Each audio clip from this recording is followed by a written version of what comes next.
10 other groups. 4 of those are fully groups that are associated with youth, plus the other general groups that consist of youth and elders. So for him to assert that it's elders that have come out that have done this and that, to me that is generalization and overstatement, and it's not correct. Secondly, not every northerner, not every person in Nigeria that's not called Buhari, that's corrupt. You should stop saying that. You should stop maligning people that have served this country very diligently. For you to say that anybody that talks, he is corrupt, is only President Buhari that is not corrupt. President Buhari, yes. But many of us that have been with President Buhari for many years is because we believe that we don't have to be corrupt. That's why we're there with him. This is not the first time that's, just like I told you, before we came in here, we were discussing with Ms. Osita, because we're together in CPC. Now, you cannot go to CPC and say you're looking for money. You cannot go to CPC, because CPC doesn't rule anybody. So really, this assertion that the moment you come, you start shouting, people are, the elders have destroyed this, no. Let me quickly ask Mr. Yes. Osita, how much, because everywhere you look now, people feel marginalized.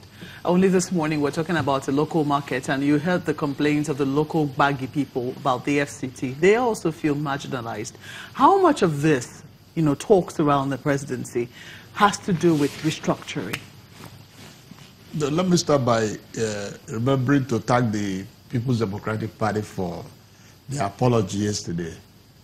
I felt that the PDP did Nigeria proud by that statement by the chairman, Uche Secondus. I applaud him. I applaud him because he reminded us where we're coming from. As I said, where I come from in Igbo land, they said, before you start talking about the rain, please know where the rain started. Years of rape on Nigerian resources that had made infrastructure development, just like when he was in Nepal. Mr. Kichuku, I'm afraid I have to interrupt you. Please, you know please, the reason? Because please. we do not have a PDP member on this panel. You have made your comments in terms of, If you don't want me to speak, I'd appreciate if you would just answer the question. I can leave. Do you I'm mind coming just to your question? Please just kindly address the question. It's not an objective question. Thank you. It's not an objective.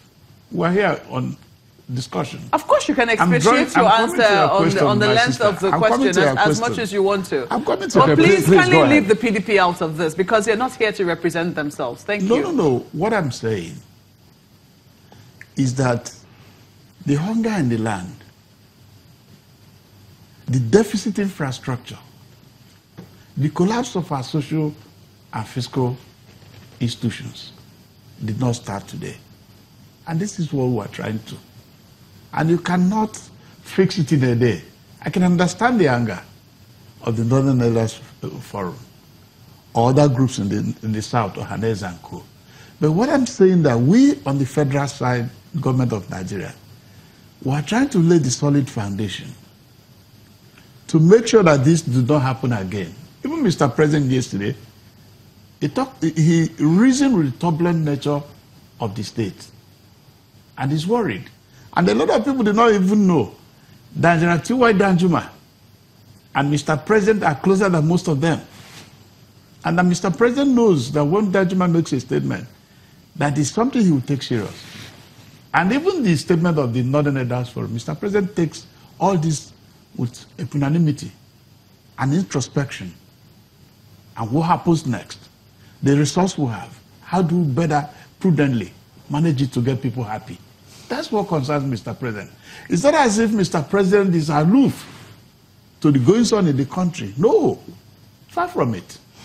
Daily, in every meeting I've had with Mr. President, is either what do we do here, what do we do there? So please, it's not to the extreme of Hassan's position. The Northern Elders Forum, the Ariwa Consultative Forum, and the rest, they all compose the vote bank, the 12 million vote bank of President Muhammadu Buhari, they all contributed. And the rest of the north, of the country, are also understanding what Buhari is saying and what he's doing. Yes, there's hunger, but that hunger did not start today. Something got back to the hunger. And it's the hunger that Mr. President is fighting. In Enugu State, for instance, an agricultural project is taking off. Why is it taking off? The same hunger. Well, we fought in KB. Hunger is not the only issue. Hunger is not the only issue on the ground right now. The Northern Elders Forum made a very strong reference. The hierarchy of needs, my sister. Yes, made very strong reference to security, because people must be safe before they can eat. The moment you are not safe, I think that hunger will be the last thing on your mind. Why is that insecurity? So let's quickly talk about this statement attributed to General T.Y. Danjuma, whom you know, I mean, you acknowledge he rarely speaks, but has spoken on this particular and he's very close instance. To the regime. Yes, and he's very close says, to Mr. President. You know, that people should protect themselves. I want to ask you, first and foremost, Engineer, what do you make? How did that statement hit you? First of all, to be honest, I do not support that statement. Because as a leader, as an elderman, you are not supposed to put fire on any conflict, but to find a way of resolving it without escalating it. So for such a renowned person with a military background to tell civilians to defend themselves against Nigerian army because he asserted that the Nigerian army was biased. These are two very, very serious statements coming from a retired general who is being guided by Nigerian army. Anywhere he goes, Nigerian army soldiers are with him. Now, if he is putting people against the Nigerian army, one day he may go somewhere with the same Nigerian army that's guarding him. All of them will be lynched because he's saying they are biased. I think it is not correct. That's my own personal view. But coming to how did we get there? How did we get there? Like I mentioned earlier, Mr. President recently visited 6 northern states, all to go and sympathize with the people because of the various killings that took place in those states. Now, these are not killings that took place in one day. These are things that have been going for years. All we're saying is, if this action had been taken 3 years ago, 2 years ago, maybe we wouldn't have been in the place where we are now, where all the president is doing is going around trying to control people. Mr. Hassan, you know, if our viewers who listen to you would get the impression that, you know, Mr. President is the only person that can govern the country, essentially, that this is the man who is particularly suited to govern the country and that there's nobody like him. Now, I want to ask you, when you hear some of these things, you know that there are major security challenges in the country right now. You have these very renowned voices coming out against the strategy and against the body language of the president concerning these security issues. Even on the issues of corruption that you mentioned, you have people like the Minister of Transport, Rotimi Amechi, coming out and saying there is corruption in this government. The Vice President has said something similar, even though he noted that there's no grand corruption in this government. What are your thoughts on that, and do you believe that your views are aligned with the reality on the ground? You see, Ajuri, sorry, we tend not to cherish our own. Just yesterday, a group of family from the United States of America came to Nigeria and gave the president an award of honor in fighting corruption. I am sure that family didn't come to this country for politics. Nobody could pay them. They have nurtured integrity for decades.